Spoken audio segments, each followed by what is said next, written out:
Dome Sports Talk worldwide with some news from the world of boxing. So y'all know what time it is? You ain't in a rush to get concussed. Hey, Super Bowl for the middleweight division, super middleweight division we're talking about, right? But it's still the Super Bowl. You got Demetrius Andrade, two-division champ, versus Dave Benavidez, two-time champ in the 168-pound division, lineal champ for the WBC for the longest. Two guys has been avoided. We know what time it is. It's a good fight. It is similar to Spence versus Terrence Crawford. So we know what time it is. We coming up to it. We're going to hear a lot of stuff this week, and we all fired up. Now, Benavidez, I was running across an article where they're saying Benavidez is overconfident, right? And I was just thinking, well, Benavidez has every right to be overconfident. When you're looking at Benavidez, he's 27-0 with 23 KOs. That's one reason to be confident. But the other reason is, you go through all your fights. I don't even know, has he even had a split decision win before? There's always separation there, right? There's always separation.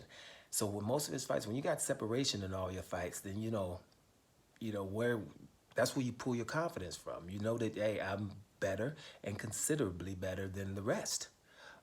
We can talk about his resume not being great, but all up-and-comers' resumes are not that great because the ones that's supposed to be great are not going to fight dangerous up-and-coming guys. We all understand it's low risk, high risk, low reward, right? So we know that exists in boxing. So therefore, David Benavidez is a victim of that. Obviously, we do know that Canelo don't want to fight him for about 2 years, even though he's the mandatory, which is also giving him confidence.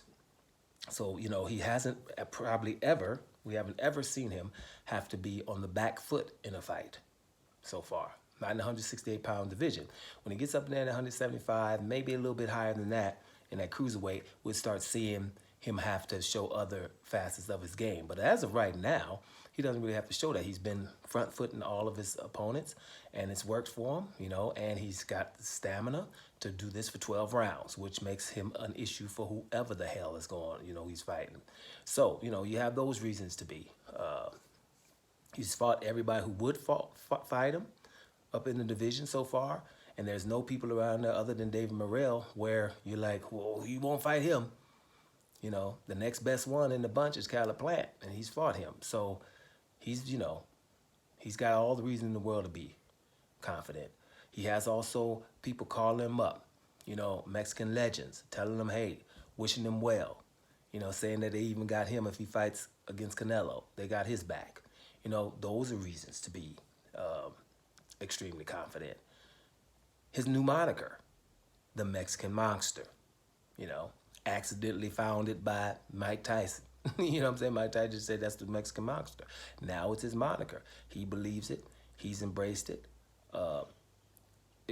Those are another reasons to be confident. So, yes, he should be confident, and you can feel his confidence just because of the things he talks about.